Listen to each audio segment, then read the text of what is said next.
Dando início então aqui, a gente precisa entender algumas recomendações iniciais que são muito importantes, tá?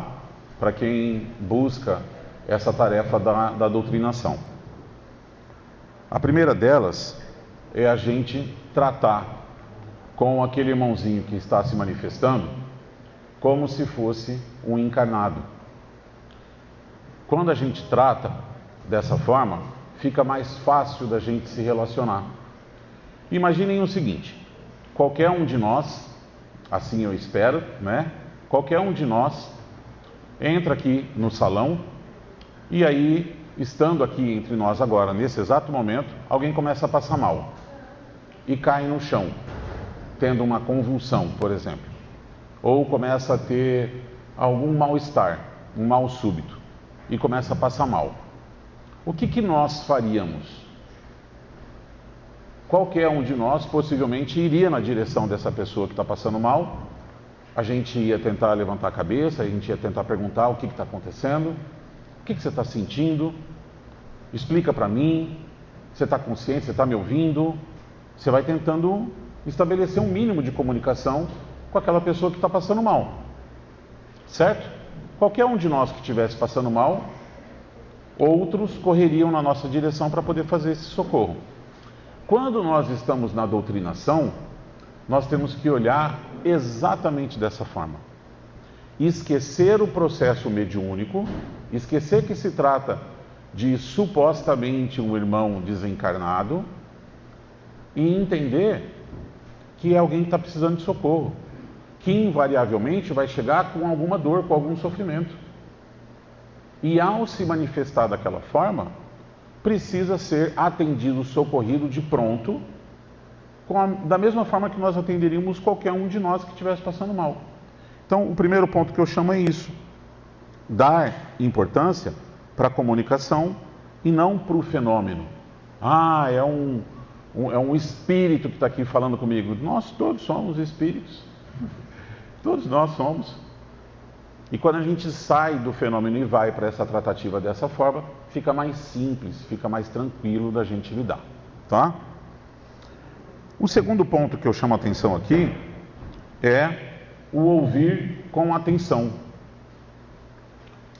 Doutrinação, gente, mais do que uma regrinha de um monte de coisinhas que você deve dizer para o irmão que está se manifestando, é sobretudo saber ouvir. Vamos para um outro exercício. Vocês vão ver que eu vou fazer bastante isso durante a nossa fala, né? Vamos para um outro exercício. Todo mundo aqui já foi para um hospital. Já deve ter acontecido alguma coisa, teve que dar um ponto em algum lugar, passou mal, teve uma tontura, teve uma febre alta, teve alguma situação que teve que ir para um hospital. Estava, sei lá, com uma tontura lá na cabeça e teve que buscar um hospital, certo? Quando você chegou lá no hospital, você encontrou alguém que já veio falando para você: então, nós vamos agora te deitar nessa maca, nós vamos te levar lá para dentro, nós vamos aplicar aqui uma bezetacil em você, nós vamos fazer isso aqui, nós vamos colocar um soro para você com esse remédio.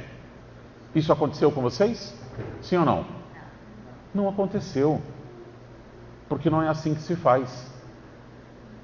O ponto básico que a gente precisa ter é saber ouvir.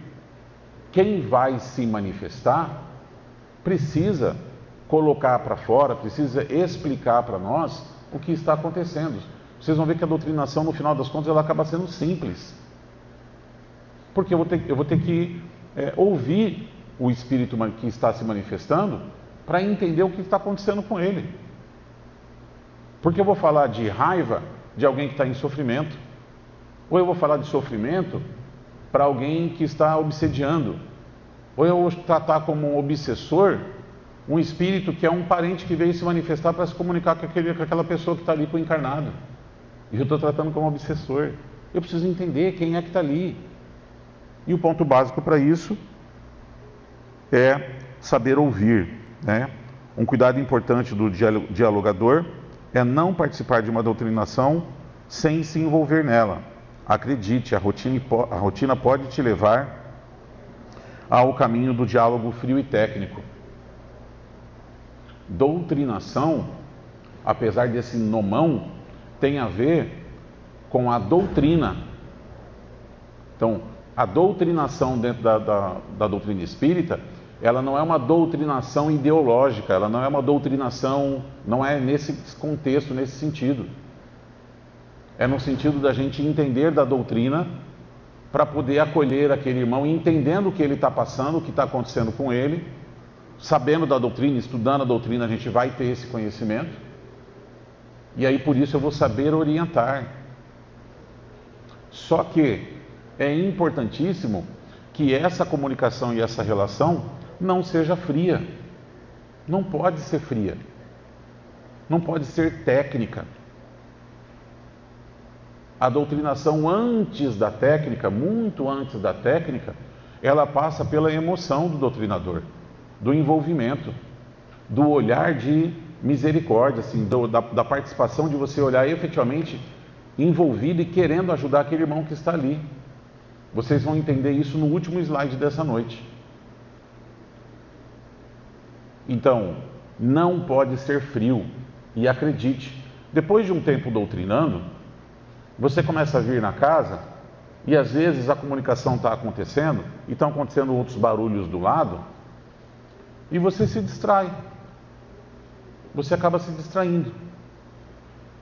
Quando você está ali na doutrinação, pode estar caindo o céu, pode estar uma confusão danada dentro da casa, pode ter uma outra comunicação ali do lado com um obsessor bravo, gritando, fazendo, pintando e bordando.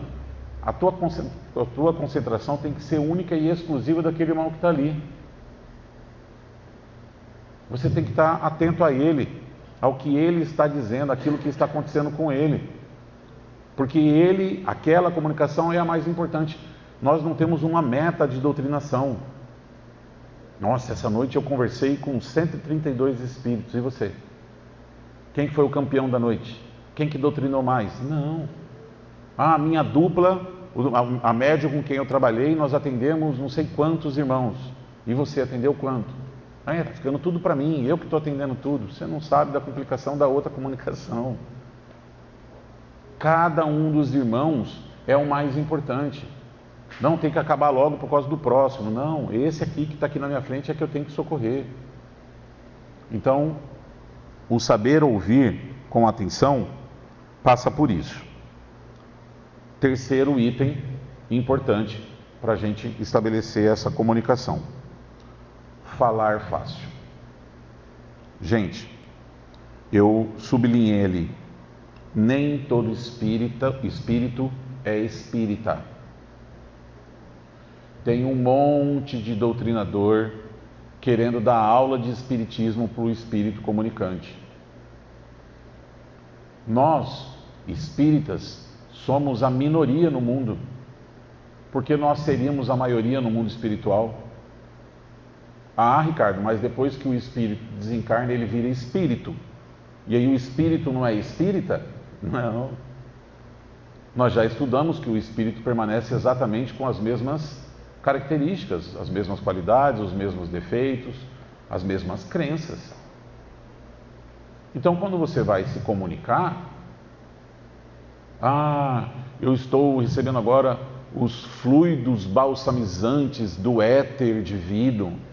Vai te catar. Quem que fala assim com outra pessoa? É uma pessoa comum que está ali, uma pessoa muitas vezes simples que está ali se comunicando ali na frente, o desencarnado. E eu vou falar de balsamizantes. Você não usa esse termo para nada na sua vida. Agora nós vamos fazer uma aplicação de... É simples. Lembra, é uma pessoa que está passando mal na tua frente, que você vai acolher, vai receber de uma forma simples, com falas simples, com palavras simples,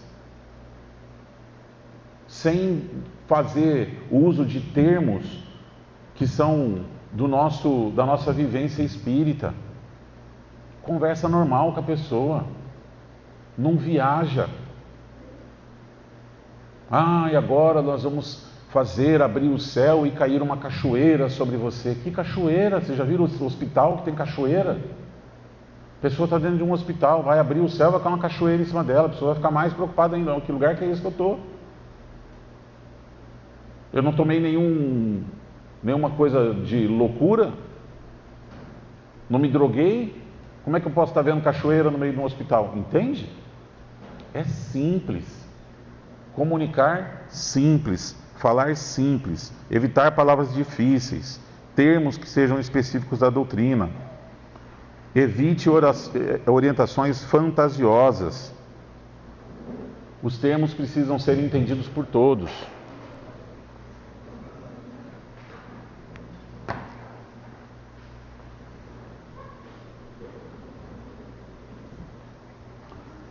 Entendido isso, são as 3 bases fundamentais, então, tá? Eu tenho que comunicar com alguém como se fosse uma pessoa que está aqui, encarnado. Eu devo, antes de tudo, saber ouvir. A segunda característica é saber ouvir, para depois saber falar. E quando for falar de forma simples, tá? Uma coisa que a gente precisa entender é que, apesar do curso, apesar da orientação que a gente recebe, tudo acontece com o apoio e participação efetiva da espiritualidade. Tanto o doutrinador como no médium, mas o doutrinador fará uma doutrinação mais eficiente quando, estabelecida a conexão com o espírito comunicante, eu vou ouvir o que está acontecendo, vou me envolver emocionalmente, sem me abalar emocionalmente, mas vou me envolver emocionalmente. Eu estou preocupado e eu quero de fato ajudar aquele irmão que está ali na frente. E essa minha conexão vai permitir que o mentor que está coordenando aquela ação me inspire nas minhas palavras. Então, você não vai decorar uma meia dúzia de palavras prontas que você vai dizer. Cada doutrinação é única e exclusiva. Se você está fazendo a sua doutrinação de forma automática, com frases decoradas, muito possivelmente você não está conectado na comunicação. Quando eu estabeleço essa conexão, o mentor vem me apoiar e vão surgir coisas que eu vou falar na comunicação que não tinha como eu saber. Isso vai acontecer por inspiração, pela participação da espiritualidade na comunicação. Entenda o seguinte: quando esse irmãozinho se apresenta para a comunicação, ele é trazido por esse irmãozinho que coordena, que traz ele ali, acompanha toda a comunicação, sabe do caos dele, sabe da história dele, sabe do que aconteceu, foi preparado para estar ali naquele momento. Então ele vai nos inspirar e vai participar disso. Portanto, muitas vezes, o mérito, na grande maioria das vezes, é muito mais da espiritualidade. De novo, nós somos instrumentos. Então, a gente precisa entender que precisamos estudar para tentar ser o melhor instrumento possível, para não atrapalhar a espiritualidade. Quanto mais conectado eu tiver, melhor será a comunicação, melhor será a orientação para esse irmão, porque eu estarei sendo inspirado por esse que é o mentor ali daquele atendimento.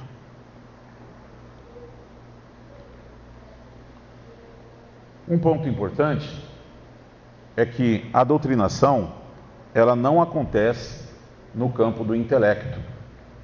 Não é uma disputa de inteligência, do teu conhecimento contra o conhecimento daquele que está se manifestando. A doutrinação não é uma disputa, não é uma discussão, é um momento de acolhimento.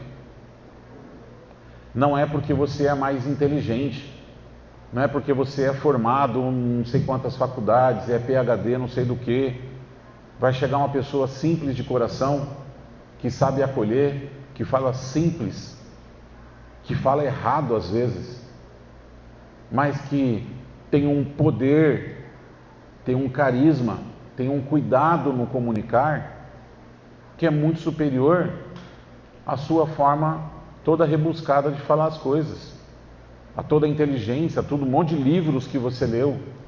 A pessoa vem aqui e devora os livros espíritas, mas na hora de se comunicar, quer mostrar a sua sabedoria.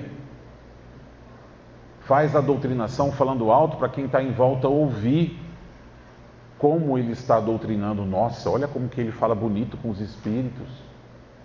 Isso é ego. E não tem espaço para esse carinha na comunicação com os espíritos. A comunicação, como eu disse já, ela deve ser simples.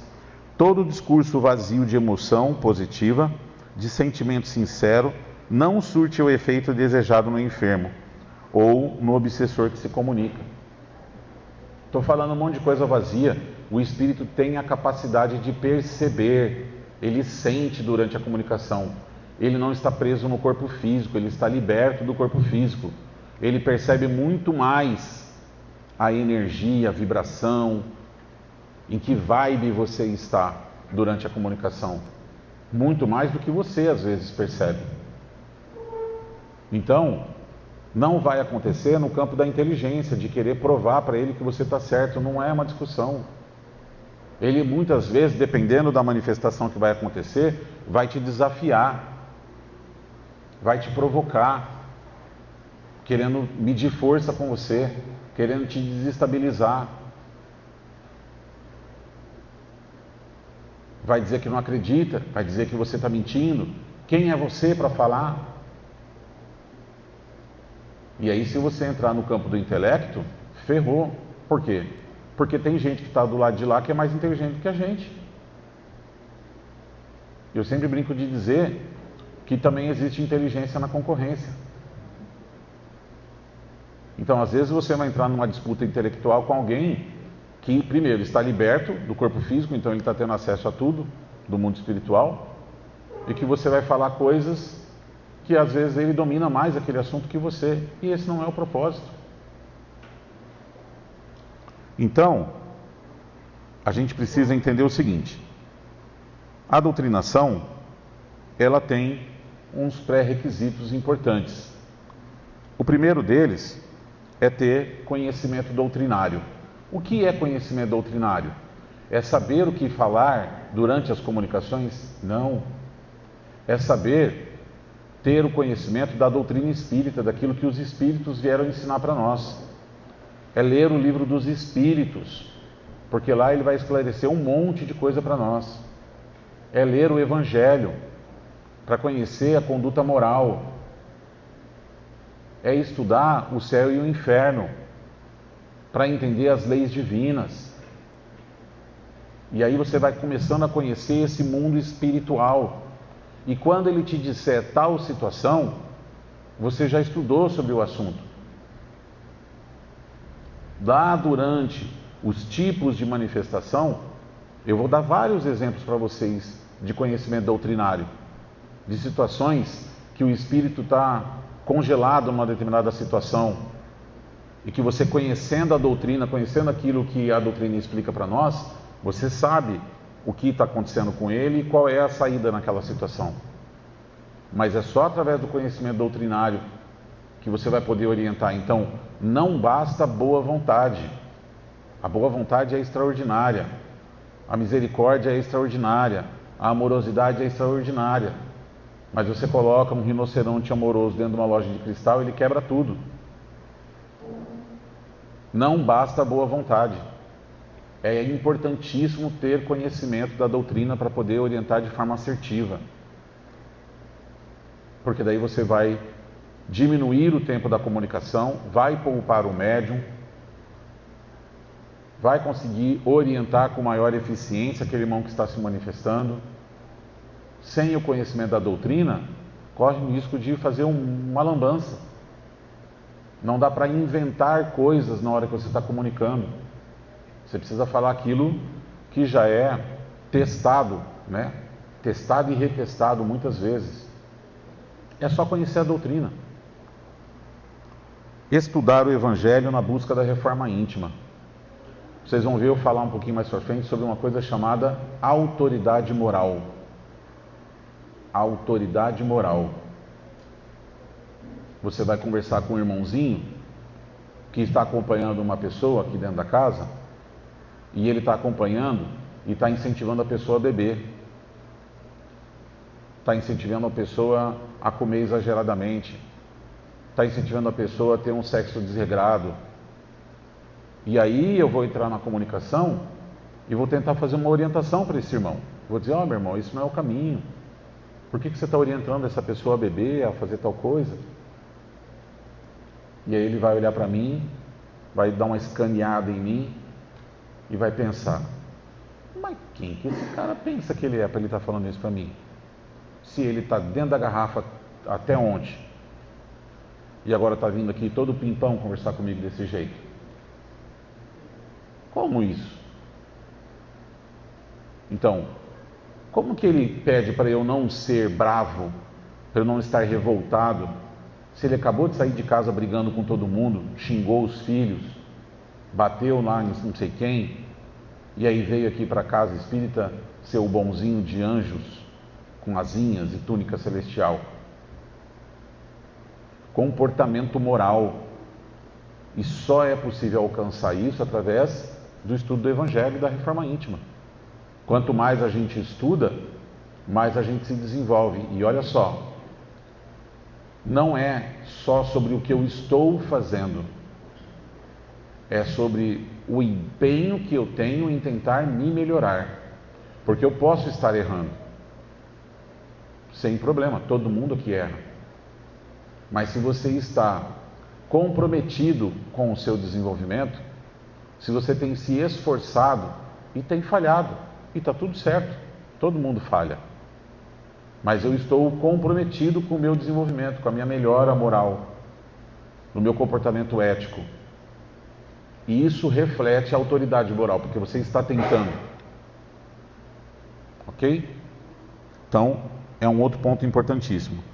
Ser comprometido com a espiritualidade. Eu vou fazer esse curso aí de doutrinação, daí vou começar a trabalhar para ver como é que é. Mas daí começou, eu gostava muito de sentar com um médium tal, daí já me trocaram de dupla, já me colocaram com outro lá que tem bafo, já me trocaram com outro lá que é enrolado, tem umas comunicação meio difícil, ou as comunicações são muito água com açúcar, e eu queria umas comunicação mais parruda, uns negócios mais desafiador. Todo mundo que eu pego, deita na maca e manda para o hospital, deita na maca e manda para o hospital. Eu queria pegar, era uns troncudo mesmo. E aí você não está envolvido naquilo que a gente estava falando até agora há pouco, no objetivo da ajuda daquele irmão. Não importa quem é, se é um espírito obsessor, blá blá blá, ou se é um irmãozinho que chegou ali, que está perdido, que não sabe que desencarnou, que só precisa de uma orientação. Não tem o que é mais importante ou o que é menos importante. Qual doutrinação tua foi a mais sensacional? Não se trata de nós. Não se trata de você. Se trata daquele que está chegando. E aquele que está chegando e que senta na tua frente através da comunicação daquele irmão que está ali, é o mais importante. Então, o compromisso tem que ser com a espiritualidade no sentido, eu estou comprometido em ajudar. Eu sempre falo isso. Mas depois de um dia inteiro de trabalho, você se dedicou lá fora, tal, daí chega à noite, às vezes vem sem almoço, vem sem jantar, chega aqui ainda vai trabalhar a noite inteira, e as pessoas podem te perguntar, mas como é que você consegue ir? E a tua resposta tem que ser, como eu poderia não ir? Como que eu conseguiria não estar presente? Entende?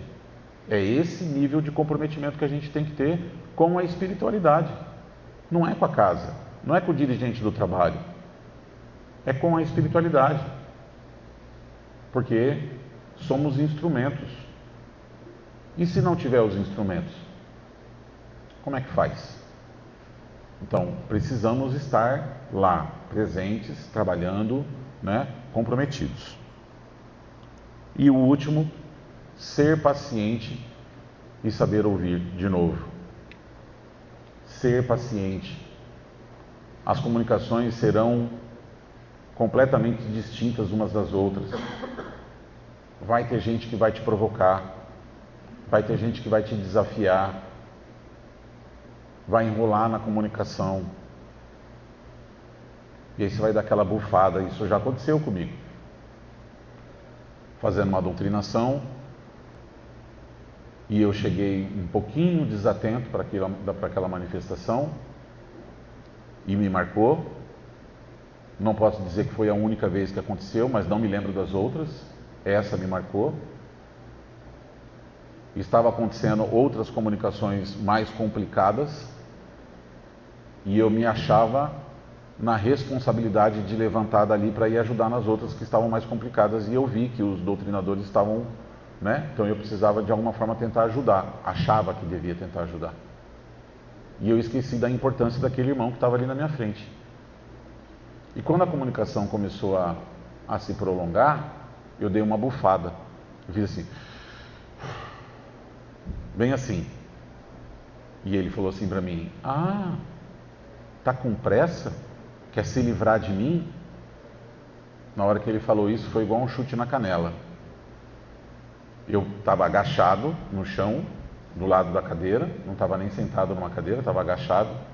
Eu puxei a cadeira que estava do lado, coloquei na frente do médium, olhei para o irmão e falei assim: meu irmão, você pode ficar a noite inteira aí que eu vou ficar aqui com você.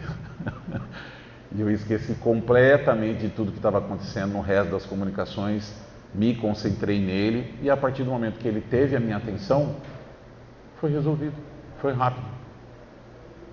Mas ele não tinha a minha atenção até naquele momento. Entende? Então, quando eu estou falando para vocês que às vezes, no passar do tempo, acaba virando uma coisa corriqueira, são por muitas e muitas experiências nesse sentido. E que a gente precisa estar atento para isso não acontecer. Então, ter paciência e saber ouvir. Uma coisa importante a gente entender como acontece a comunicação. Quem assistiu, quem daqui, só os velhos que vou levantar a mão, quem aqui assistiu o filme O Ghost? Falei, ó, não tem um novinho que levanta a mão. No Ghost, nós temos uma cena que o Patrick Swayze, ele chega para conversar, né? E aí, para se manifestar, ele pula dentro do corpo. A médium está sentada numa cadeira, e ele chega correndo assim e pula, e senta no lugar da médium, né? E entra no corpo da médium. E aí ele se manifesta. A comunicação, ela não acontece dessa forma. Quando nós usamos o termo incorporação, tem muito médium que tem preocupação, com medo que o meu espírito saia do corpo, entra o espírito do compadre Washington aqui em mim, e depois ele não vai mais embora, daí fico eu desencarnado. Isso não vai acontecer. Isso não acontece dessa forma. O que acontece é essa imagem, né? Eu tenho a minha psicosfera, eu tenho a minha aura, né? Eu tenho o meu pensamento, e eu tenho o pensamento daquele irmãozinho que está aqui do meu lado. E aí, quando há a intersecção, né?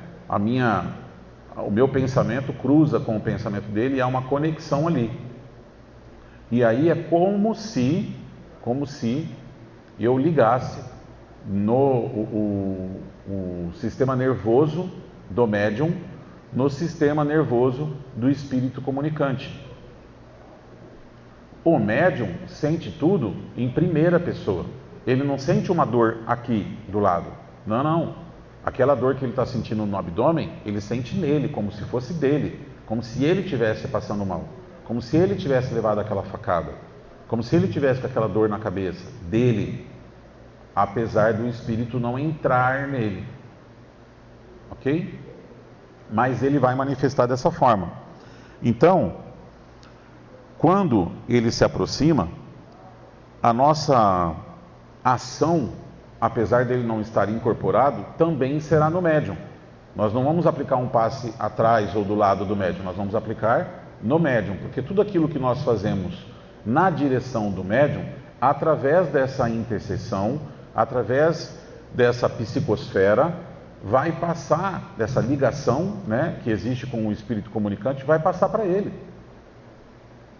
Então, quando ele reclamar que está com uma determinada dor de cabeça, é na cabeça do médium que eu vou aplicar o passe. Quando ele disser que ele teve alguma situação de um machucado tal, é lá que eu vou aplicar o remédio. E tudo que eu fizer no médium vai refletir diretamente no irmão que está se comunicando.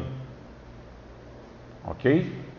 E essa relação de irradiação, né, que a gente fala aqui, ela se mantém apenas durante a comunicação.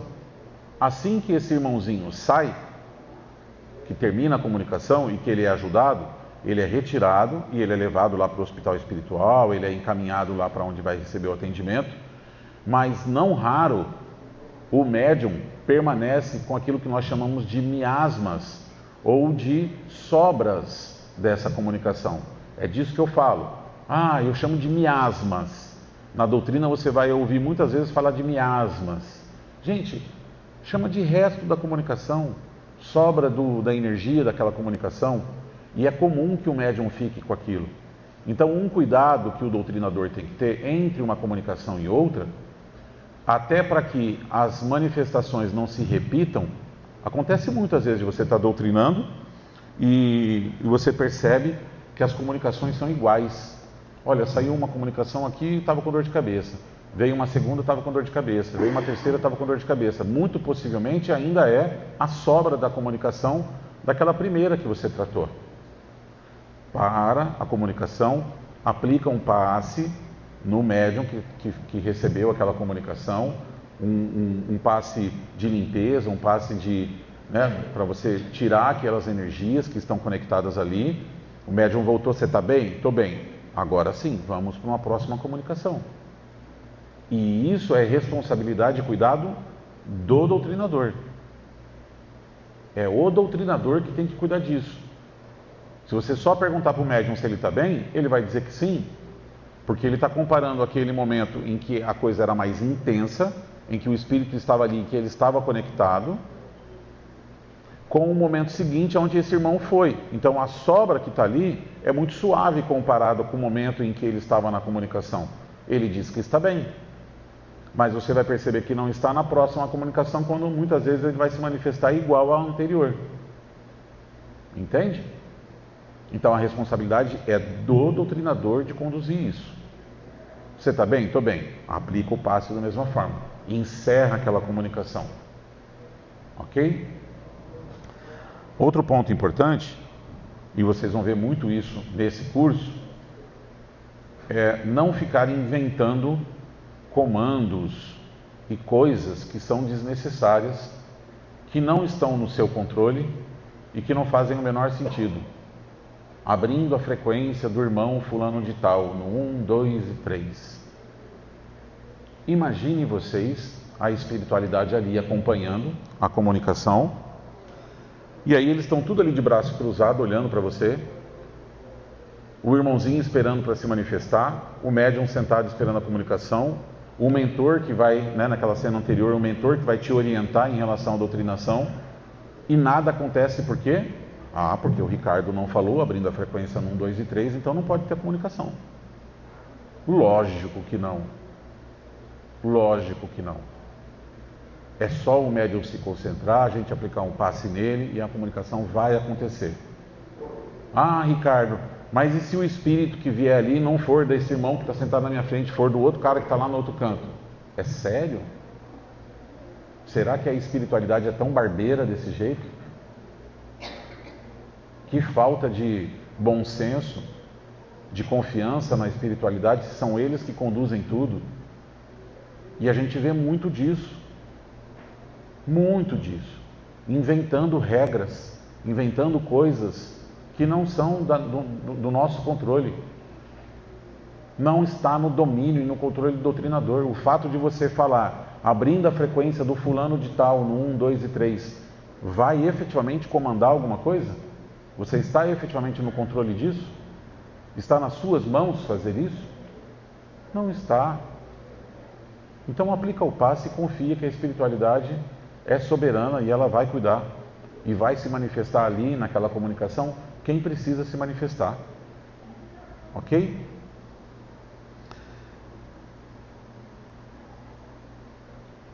Vamos lá. Só cuidar do meu horário aqui. Ter conhecimento doutrinário e do Evangelho. Eu quero reforçar isso mais uma vez, e eu trouxe aqui nesse slide algumas coisas que são importantes a gente ter conhecimento. Dentro disso, conhecer, por exemplo, saber o que é um perispírito, saber o que é uma obsessão, saber como que funciona a questão dos fluidos, das energias, dos passes, de uma regressão de memória. Todos são pontos fundamentais que a gente vai ver aqui, nos momentos que a gente for falar sobre cada um dos pontos de doutrinação, mas que precisam ser estudados por um doutrinador. Não pode ficar só no cursinho aqui que a gente está fazendo. São temas, são assuntos que você precisa se debruçar sobre eles, porque eles vão impactar na tua rotina, no teu cotidiano lá de orientação para quem está se manifestando. Outra coisa, a gente precisa se livrar, através desse estudo, se livrar de pequenas manias, se livrar de situações que nós vamos criando e que muitas vezes nós vamos vendo outros doutrinadores fazerem. Então, às vezes, vocês vão sair do curso de doutrinação e aí vocês vão começar a fazer aquilo que nós chamamos de carrapato. Vocês vão se sentar do lado de alguém que já doutrina para começar a ouvir as comunicações e devagarinho, conforme a comunicação vier uma comunicação mais simples, aquele doutrinador mais experiente vai virar para você e vai falar, agora pode tocar. Vem uma mais complicadinha, ele fala, pode deixar que essa aqui eu vou tocar. Aí observa. E aí ele faz a comunicação. E assim você vai carrapateando, você vai ouvindo ali, vai ficando de aprendiz ali do lado. E vai levar um tempo para você desenvolver.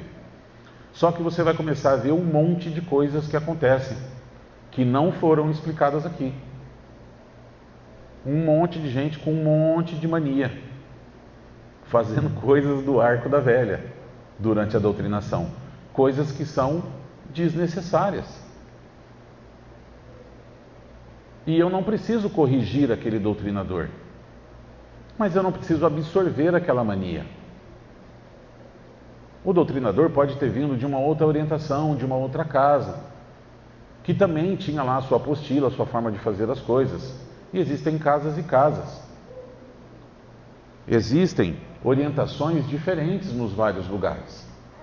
Mas nós buscamos aqui fazer a orientação de acordo com aquilo que está no livro dos médiuns. Deve ser o pilar central. A baliza central deve ser o livro dos médiuns, que nos orienta. E qualquer coisa que seja adicionado a ele, precisa estar respaldado em alguma outra fundamentação da doutrina. Do contrário, é invencionismos das pessoas que estão fazendo. E não agregam. Começa a trazer uma vaidade, uma importância para o doutrinador, que de fato não é real. Então, precisa tirar as manias. Tá? Importante isso. Manter a essência e a simplicidade da comunicação. Tudo muito simples. A doutrina não é complicada. Esse tratamento da doutrinação não é complicado. Se você voltar lá para o começo, para a primeira fala da nossa conversa, que é: entenda que é um irmão que está passando mal e que você precisa socorrer. Diminui para isso, só para isso. Vai simplificar de um tanto absurdo as comunicações. Quanto mais você transforma em fenômeno, mais coisas você vai inserindo nesse processo. E aí perde a essência. De novo, é importante entender que a espiritualidade participa ativamente. Enquanto você está fazendo a sua orientação, a espiritualidade possui do lado de lá uma série de instrumentos, possui coisas de tecnologias que eles utilizam que nem são do nosso conhecimento. Mas quando você estuda, você começa a aprender sobre essas coisas. Num processo, por exemplo, de regressão, você pode pedir para a espiritualidade mostrar numa telinha, e aí eu trouxe, né, essa imagem do mentor segurando uma tela de projeção. Isso pode acontecer ali, nessa telinha de projeção que está aparecendo aí na imagem, ou isso pode acontecer na projeção mental, na cabeça do espírito comunicante. E aí nós vamos voltar, porque às vezes ele está acompanhando aquele irmãozinho, dizendo que ele é culpado disso, daquilo, daquele outro. Eu falo, mas espera um pouquinho, vamos voltar um pouquinho na história? Vamos lá para trás? Vamos lá para um outro tempo? Ó, você está vendo uma outra cena aí. E aí você está vendo, inclusive, que você está numa outra forma. Mas você se reconhece nessa cena. E ele começa a concordar. E o que está acontecendo nessa cena? Ele começa a explicar. Ah, então eu fiz isso, eu matei, eu fiz, eu judiei dele, eu judiei dela. Aí depois, quando ela morreu, ela veio judiar de mim. Aí depois eu judiei dela, daí ela veio judiar de mim. A gente está nessa briga faz muito tempo. Então, meu irmão, vamos deixar essa briga? Vamos romper esse ciclo? Vamos partir para uma oportunidade diferente? Hoje ela está aqui, ó, ele está aqui buscando ajuda. E está sendo proporcionada essa ajuda para você. Vamos buscar a sua oportunidade também. O que ela fez de mal, ela vai ter que resgatar isso. E o que você fez, você vai resgatar. Tem que parar com essa penalização de um e do outro. E às vezes ele vai ver naquela telinha a regressão. Assim como a projeção futura. Um espírito que está resistente, às vezes, a gente vai falar para ele, ó, você quer insistir nesse caminho que você está adotando? Você sabe como é que vai ser lá na frente? Não, mas eu não vou voltar para o corpo físico. Vai voltar? Quantos que estavam em volta de você, que você já viu que simplesmente desapareceram e apareceram dentro de um corpo? Através de uma reencarnação compulsória. Isso é ter conhecimento doutrinário. Ah, realmente, de fato, alguns irmãos simplesmente apareceram dentro do corpo. Então isso vai acontecer com você também. Mas e o meu livre-arbítrio? O teu livre-arbítrio vai até um determinado momento. Você não vai ficar plantando ad eterno o que você está fazendo e não vai colher pelo seu livre-arbítrio. Você tem o livre-arbítrio de plantar e não de colher. Em algum momento você terá que resgatar essas coisas que você está fazendo. Olha nessa tela aí. Eles vão mostrar para você como é que vai ser o seu futuro na sua próxima vida. Se você permanecer nessa conduta que você está tendo. E aí ele vai ver lá na telinha uma projeção mental futura. E a espiritualidade tem essa capacidade de fazer essas coisas. E ele vai começar a relatar para você o que ele está vendo. E isso vai interferir na tomada de decisão dele. Se permanece ou não obsediando, dependendo do tipo de comunicação. Para isso precisa ter conhecimento doutrinário para saber que a espiritualidade tem essa capacidade. A espiritualidade está ali tendo uma comunicação difícil. E o irmão chega dizendo, ó, mas está lotado lá, está cheio de gente lá. O que a gente pode fazer? Olha, vamos pedir para a espiritualidade ir até o local.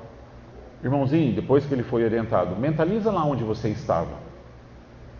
Ele vai mentalizar. E agora nós vamos pedir para a espiritualidade que vá até esse endereço. Abrindo o portal Super Master Plus no 1, 2 e 3. Não tem necessidade, gente. Portal das galáxias. Não tem necessidade. É simples. Ó, mentaliza lá onde você estava, ele mentaliza lá onde estão aqueles irmãos.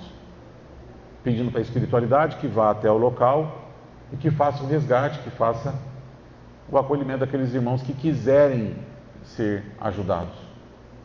E a espiritualidade vai sair daqui, vai até aquele endereço, vai chegar lá com as suas macas, com os seus médicos, com os seus socorristas, vai socorrer todo mundo que estiver disposto a receber essa ajuda e vai encaminhar direto para dentro do hospital espiritual.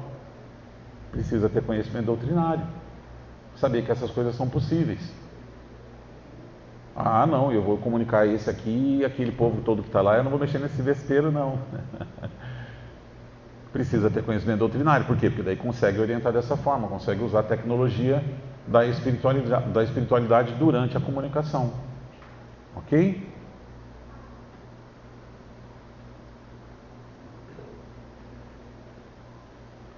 O doutrinador, como eu disse, precisa ter força moral. Como eu disse, precisa estar empenhado em fazer a sua transformação íntima. Ele não precisa ser um anjinho. Ele não precisa ter uma conduta ética perfeita.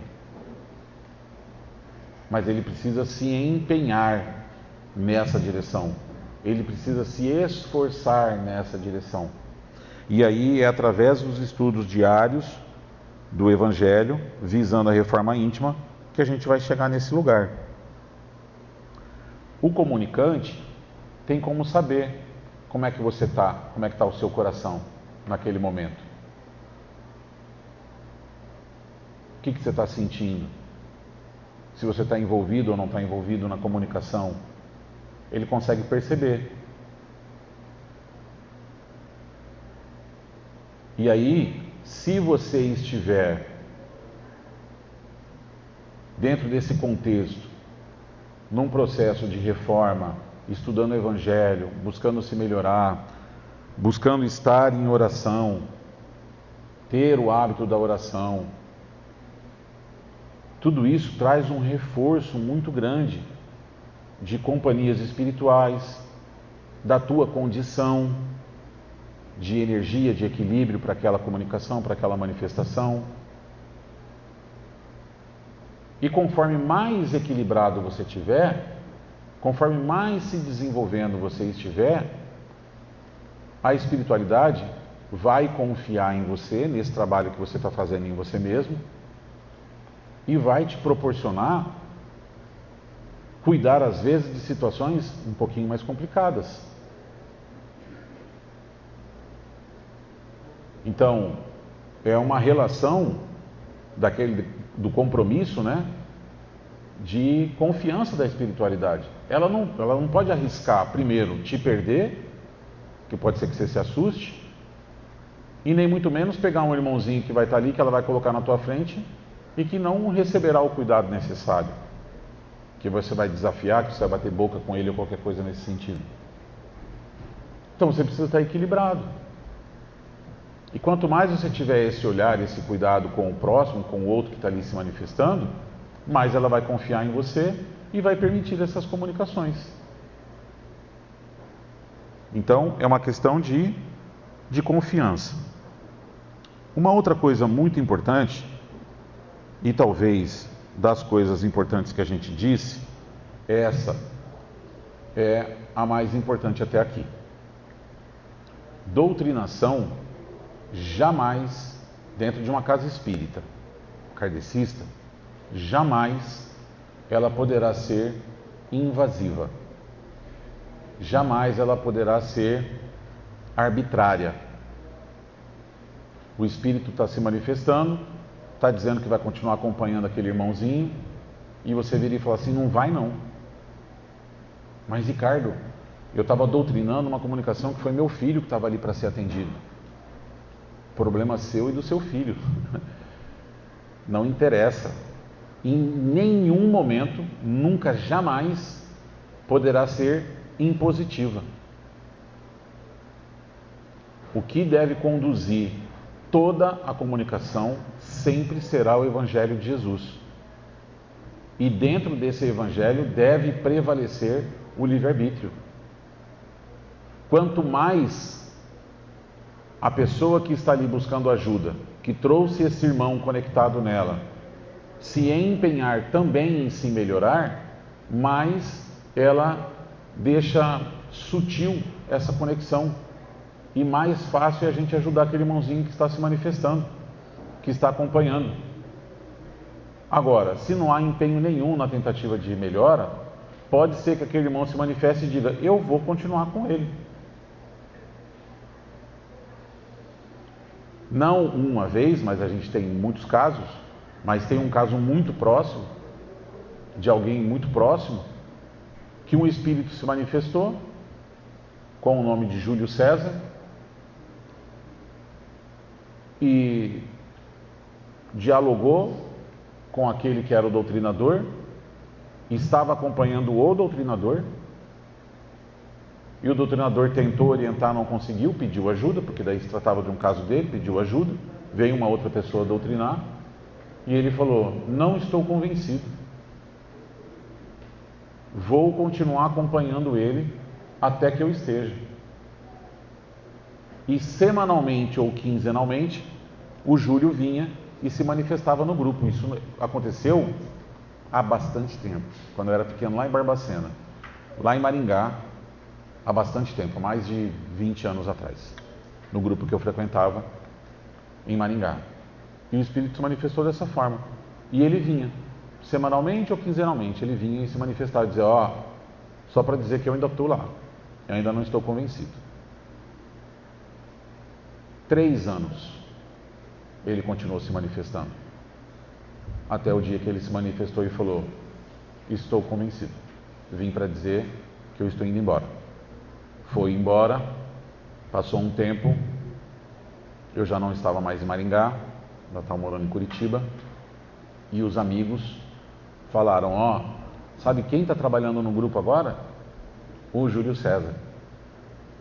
Virou um frequentador do mundo espiritual e está ajudando nos trabalhos daquele grupo. Mas levou 3 anos acompanhando a pessoa. Então, não pode ser impositivo. Você vai sim. Você vê outras técnicas de outros lugares que dizem: ah não, eu vou colocar esse irmão dentro de uma bolha e vou tirar ele, eu vou cortar a conexão. Nesse momento eu queria aproveitar, eu vou pedir 2 voluntários, por favor, 2 voluntários, 2 homens, por favor, venham aqui na frente. Imaginem a seguinte cena: cadê o meu VJ? Não, você tem que ficar lá me gravando. Vem. Vem 2 aqui. Você imagina o seguinte, pode chegar aqui. Vê se pega aqui nós 3. Vê se está pegando nós 3. Não? Um pouquinho mais para trás. Aqui. Então imagina o seguinte. Vou tirar a banqueta aqui. Eu sou um espírito, aliás, eu sou um espírito obsessor, não. Vou aproveitar que você está de branco, você é o paciente, e você que está de preto é o obsessor. Gruda no braço dele lá. Gruda no braço dele, abraça ele lá. E imagina o seguinte. Ele é um espírito obsessor, certo? Eu preciso estabelecer uma conversa com ele para fazer uma orientação. E eu preciso convencer ele de que essa relação aqui não é positiva, nem para o meu irmão que está sendo obsediado e nem para ele que é o obsessor, ok? Qual é a melhor maneira da gente começar essa conversa? Imagina que tem doutrinador que acha que a melhor maneira de começar essa conversa é fazer o seguinte comando, como se ele tivesse essa capacidade desse comando: cortando a conexão no 1, 2 e 3. E a partir desse momento eu estou separando. Daí eu entro aqui no meio, coloco o pé em um, começo a empurrar o outro e vou separar os 2 aqui. Pode soltar. Pode soltar. Esse irmão que era o obsessor, que estava extremamente apegado a esse que estava sendo obsediado, ele vai ficar bom para conversar comigo ou não? Você acha que ele vai estar com mais ou com menos raiva nesse momento? Ele vai estar com muito mais raiva. E como é que tem gente que começa um diálogo com o espírito obsessor, ou com o espírito sofredor, ou quem estiver ali acompanhando, dessa forma, cortando a conexão, afastando, você nunca mais vai achar. Gente, nunca mais é muito tempo. Muitas doutrinações que acontecem dessa forma, eu vou blindar nesse momento, vou dizer que nunca mais vai achar, e vou fazer uma orientação, e blá blá blá, e vou arrancar ele dessa comunicação, só que nunca mais é muito tempo e nós somos eternos. Aí passa um tempo, ele encontra de novo o nosso irmãozinho. E aí? Como é que vai ser a conexão? Vai achar de novo, vai estar com raiva ou não vai estar com raiva? Vai estar mais nervoso, vai estar mais irritado, vai estar com mais sede de vingança. Obrigado aos nossos 2 coleguinhas. Então, a comunicação nunca poderá ser impositiva. Não pode ser dessa forma. Tem que ser no diálogo. Não é cortando nada, não é bloqueando nada, não é: vou te lançar agora dentro de um negócio que eu vou te mandar numa cápsula para não sei aonde. Que conversa é essa? E existe. Eu estou alertando, não é da minha cabeça. Existe. Existem técnicas fora da doutrina espírita que usam dessas coisas e acham que estão ajudando. E na verdade estão arrumando um grande problema. Não raro tem comunicações que acontecem aqui nos grupos de desobsessão, que o irmãozinho fala, não, eles fizeram um negócio e eu não consegui achar. Ela tinha mediunidade quando era jovem, foi lá num lugar e fizeram um bloqueio. Que bloqueio? Quem é que tem a capacidade de bloquear a mediunidade, gente? Uma coisa que Deus permitiu que você tivesse, não tem como, a não ser Ele mesmo. Então, vai lá e faz um bloqueio não sei do que, aí não encontra mais o espírito. Mas quando ele encontra, vira um problema mais grave. Então a doutrinação, ela precisa ser com base no Evangelho. É o Evangelho que suporta tudo isso. E o Evangelho permite, inclusive, que ao perguntar para ele se ele aceita ajuda ou não, ele disser que não, e ele vai voltar para casa acompanhando. E nós vamos dizer, minha irmã, meu irmão, volta aqui semana que vem. E vai continuar vindo até que ele esteja em condições de ser ajudado. Ok? Então, nunca de forma impositiva. Estamos finalizando, tá? A aula de hoje, só mais um pouquinho. A aula 1, né? Eu fiz esse slide no sentido de provocar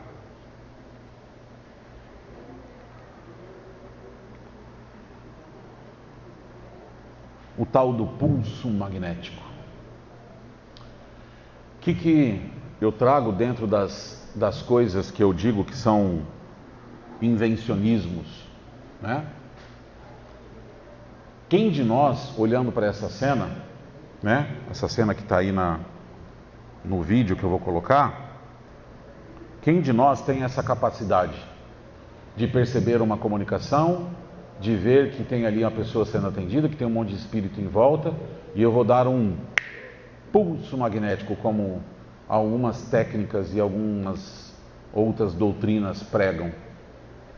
Quem de nós aqui tem essa capacidade? Encarnado?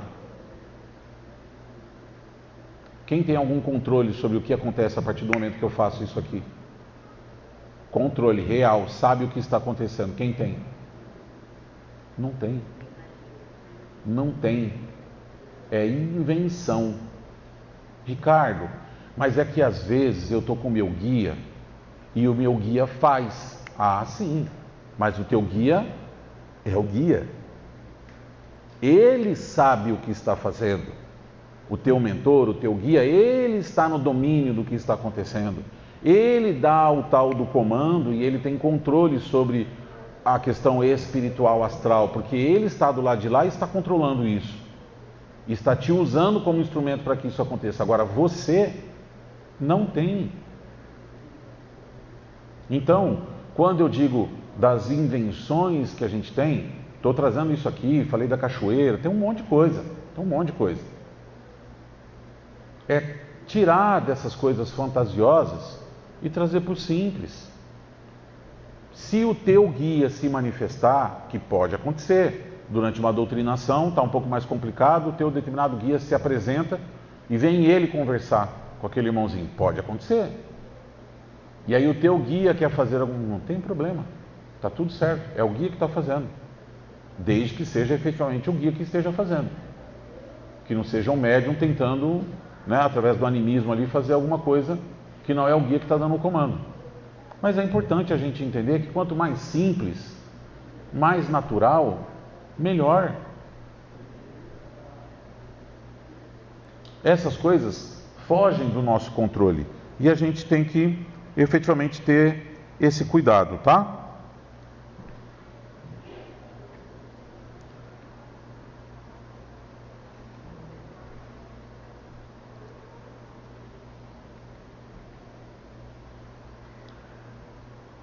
Uma coisa que eu gostaria de trazer, a gente está finalizando, acho que faltam mais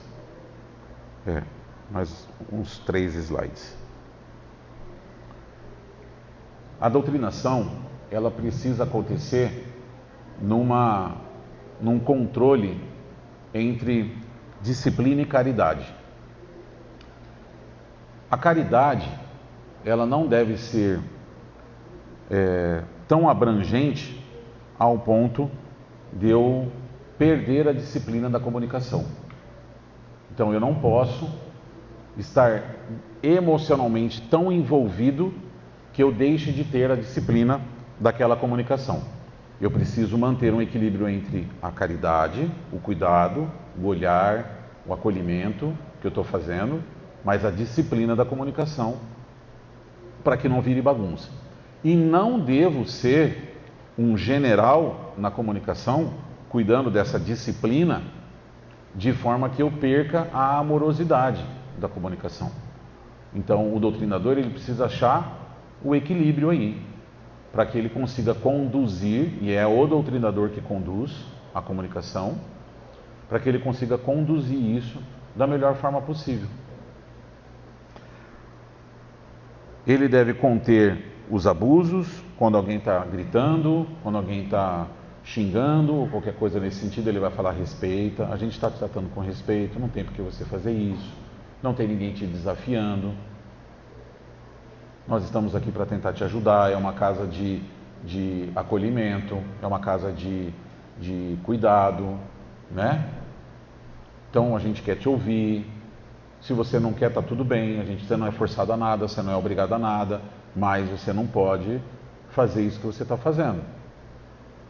Sem estar bravo, sem manifestar uma raiva, sem ficar nervoso com o irmão, só orientando ele que ele não pode fazer aquilo.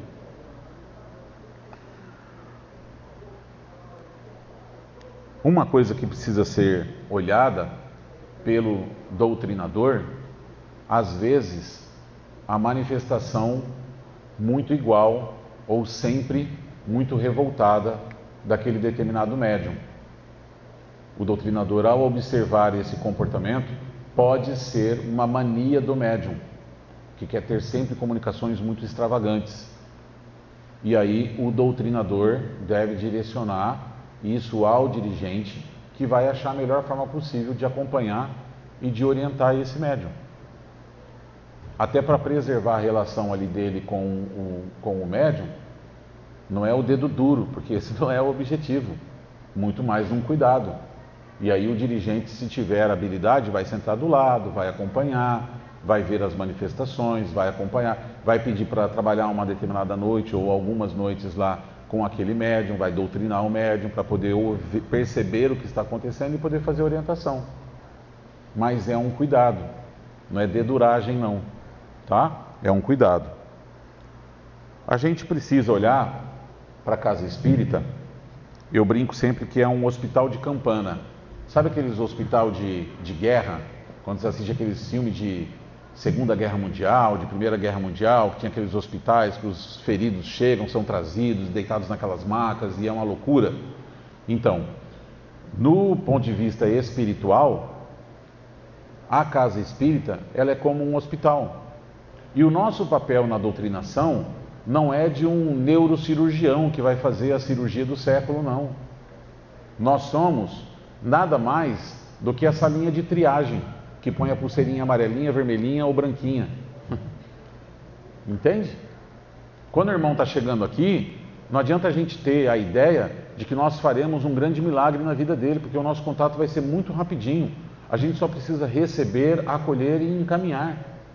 É como se a gente estivesse lá na recepção do Ruth Cardoso, do hospital ali municipal, recebendo as pessoas que estão doentes, ouvindo o que está acontecendo com elas e encaminhando, pode ir com esse irmãozinho aqui, com esse médico que ele vai te acompanhar. E invariavelmente vai ter lá um médico ou um enfermeiro na frente da tua comunicação que vai fazer o acompanhamento desse irmão e vai levar ele lá para dentro do hospital espiritual.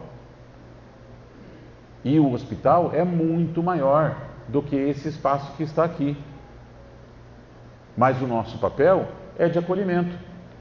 Quando a gente olha do lado espiritual da casa, ela é absurdamente maior do que essas paredes, apesar da nossa casa já ser uma casa grande. Um dia, através de uma comunicação, uma irmã veio e se manifestou e olhou aqui para o fundo da casa, e ela olhou longe, e ela falou, filho, aqui tem 2 portas que passam para um hospital que tem colado, anexado aqui na casa. E quando você olha para o hospital vai até aonde o olho alcança, de tão grande que ele é. Então essa limitação física que existe aqui do mundo físico, é só isso aqui, é só nós.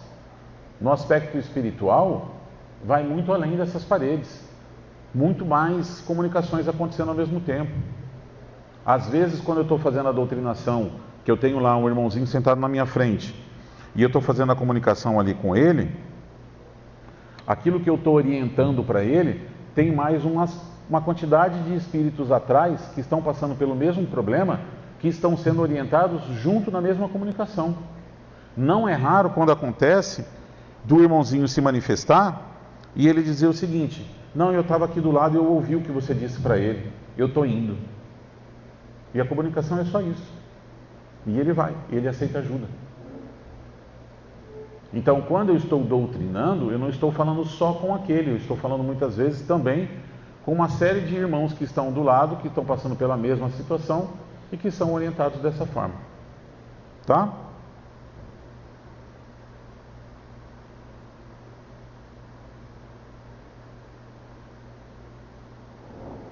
O último slide que eu queria, depois eu vou voltar nesse da duração, só para a gente encerrar nesse slide, eu queria dizer para vocês o seguinte: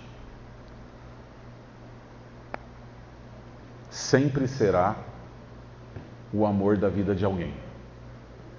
E eu aprendi isso numa situação dura. Com aproximadamente há 21 anos atrás, meu irmão desencarnou num acidente. Ele com mais 9 amigos dentro de uma van, ele tinha 24 anos de idade e ele desencarnou. Ele era o mais velho da van, então era tudo molecada. E o acidente foi um acidente grave, a van bateu de frente com um caminhão e todos morreram. Naquele momento, a família toda se reforçou, se abraçou, né, juntou forças, e a nossa preocupação sempre era com o Edu. O seu Celso, inclusive, que é meu pai, orientava todos nós dizendo: agora não é nossa hora, agora é a hora do Edu. A gente tem que estar firme, a gente tem que estar forte. Ele precisa da gente lá. E a gente tinha uma preocupação muito grande de ajudar ele de alguma forma. Com orações, com evangelhos. Nós ficamos fazendo o evangelho todas as noites, durante aproximadamente 9 meses, até que veio a primeira mensagem, dizendo que ele estava bem. Então, todas as noites, a gente se reunia para fazer o evangelho. E uma das nossas preocupações, que passava pela nossa cabeça, era: como será que foi? Aonde será que ele está? Será que ele foi resgatado? Será que ele teve alguma comunicação? Será que ele se manifestou em alguma casa espírita? Porque foi um acidente, foi uma coisa trágico, né? Então, pode ser, apesar dele ter conhecimento da doutrina, pode ser que sim. E essa era uma preocupação nossa. Logo na sequência, eu retomei as atividades. E eu trabalhava como doutrinador, lá no grupo de Maringá, como eu disse. E quando a médium que estava na minha frente se concentrou e chegou à primeira comunicação, a primeira de todas, após a partida do meu irmão, eu me consternei, eu me envolvi emocionalmente de um jeito que nunca tinha acontecido. Passou pela minha cabeça que aquela comunicação, que aquele irmãozinho, que aquela irmãzinha que estava ali se manifestando naquele momento, era o Edu da vida de alguém. Ele era o irmão de alguém que amava ele com todo o coração. Era o filho de alguém, de um pai, de uma mãe que amava aquele espírito com todo o coração. Era um vô, uma avó. Era alguém muito, muito raríssimo, importantíssimo, preciosíssimo para a vida de alguém. Igual meu irmão era para a minha vida. E isso mudou radicalmente a minha forma de olhar para cada uma das comunicações que se apresentam até hoje. Às vezes o espírito se manifesta revoltado, bravo. Às vezes é o espírito que se diz da sombra, da treva.